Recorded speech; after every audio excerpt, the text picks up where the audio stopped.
Good morning, friends. I am Alexa Eisenbarth, and I'm the pastor here at Orting United Methodist Church. It's so good to be with you here this morning. Today is Pentecost and Justice Sunday. Pentecost is the day, 50 days after Easter, on which we remember the disciples receiving the Holy Spirit. Jesus has now died, risen again, and ascended into heaven. And the disciples are left with a lot of questions. They don't know how they're going to talk about what has happened to them, what they've experienced over the last 3 years, and even over the last 50 days. And on this Pentecost day in Jerusalem, the disciples are there huddled together in an upper room when the Holy Spirit falls on them. And it is like they have tongues of flame on their head, and they begin proclaiming the gospel so that everyone in the city who knows all sorts of languages hear the gospel in their own language. God, the Holy Spirit, gives them language to talk about what has happened to them, what they've experienced, what they know about God. Pentecost is about hearing many voices. It's not just one voice speaking, but many voices about God. It takes many voices to speak about God for many people to hear. So I invited Todd Hobart from Olive Crest, who works on the Safe Families program there, to tell us more about the ministry that Olive Crest does, and particularly the Safe Families program and how churches can join in. I hope that you hear from Todd how he understands God and how he understands the Holy Spirit to be moving in the world. Hi, I'd like to thank Pastor Alexa for the opportunity to be with you today and to share about Safe Families for Children. My name is Todd Hobart, and I work at Olive Crest in the Safe Families for Children program. And Safe Families for Children is a foster care prevention ministry that helps keep children out of the foster care system. The way we do that works similar to foster care, where children are being hosted outside of their own home, but it's different in that everything's entirely voluntary. And the way we do this work is by working with churches to create teams of people to help come alongside a family in crisis in the community when they're experiencing some kind of difficulty, like they might be experiencing homelessness, or they could be having a medical crisis, or maybe they've experienced domestic violence and they are just unable to care for their kids at that time. They just don't have other safe people in their lives to help them.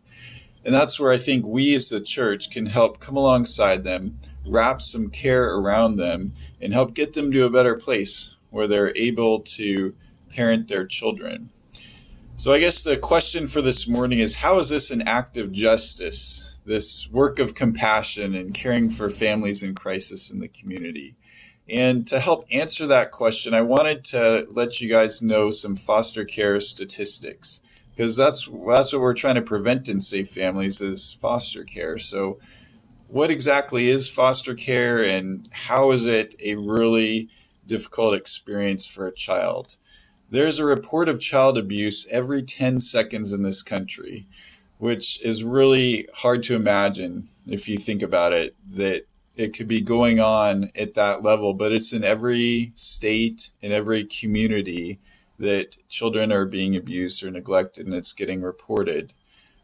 Once that report's made, an investigation is done, and if they find that any abuse or neglect has occurred, and they don't have other safe people in their lives, then those children could be placed in a foster family. Once they're in a foster family, on average, they'll be in that home for 2 years. And after that time, hopefully if their parents are able to work through whatever issues are going on, they're able to return to their parents, or sometimes their parents will relinquish their rights and they'll be adopted by a foster family. But on average, they'll stay in the state care for 2 years. But there's some even more difficult things that come with foster care. Sometimes because of issues of trauma and what's gone on in a child's life, they're not able to be in a home, and 11% live in institutions or group homes with other children. And that's not a great place for a child to grow up at all. It's really a kind of a last-ditch effort, and not any place that we'd want a child to be. In 2017, more than 17,000 children aged out of foster care. That means that they weren't just in foster care for 2 years, they were in foster care for many years. And they may have bounced from home to home, from placement to placement, and never being adopted and not able to return home to their parents. And so that means when they turn 18, they age out of foster care and enter adulthood. And that is not an ideal situation for children to become adults in.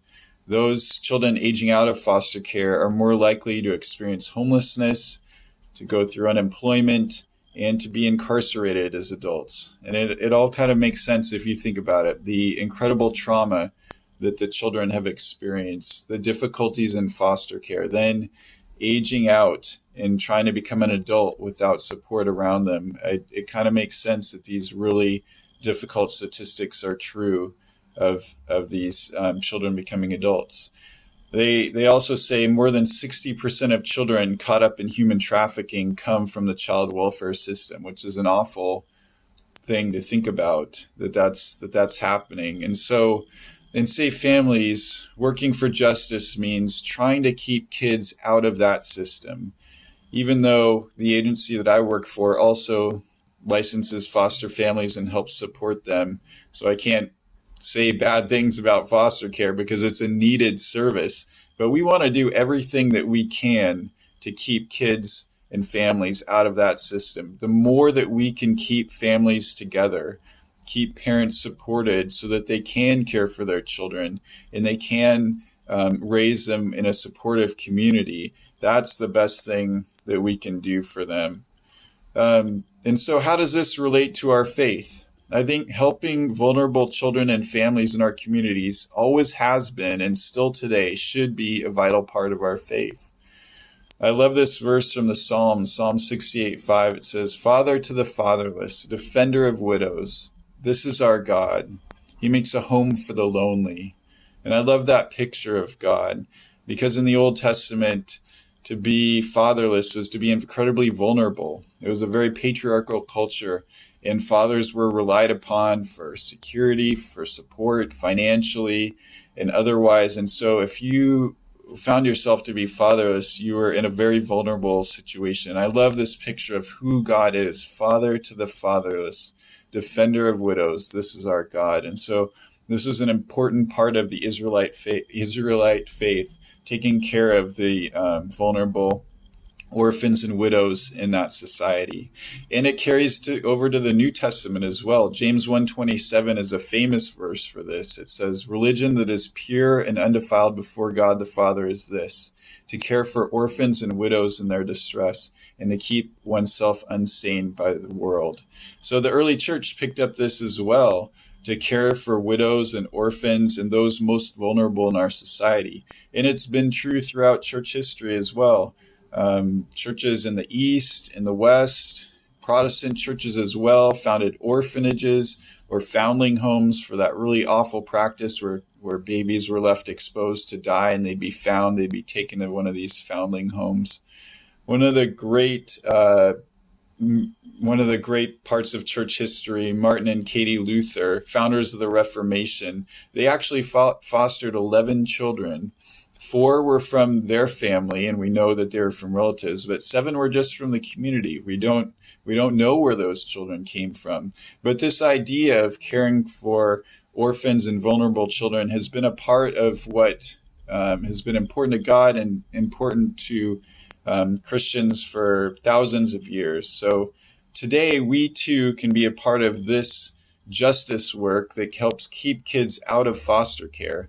And it looks a little bit like compassion as well. So how does this type of ministry work in a church? For us in Safe Families, there's a few different parts to it.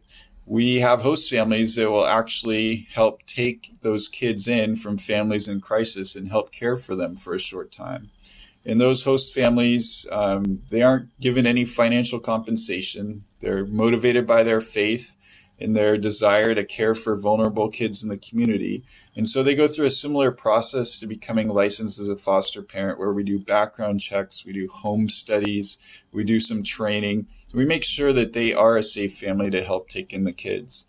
But we don't just want host families alone to do this kind of work. We want a team of people to help support them. So often in churches, we'll have another role called a family coach, and that person will help come alongside the host family and give support, encouragement, mentoring. They might meet with that birth family in the community that's in crisis and help pray for them, help support them in whatever way that they can.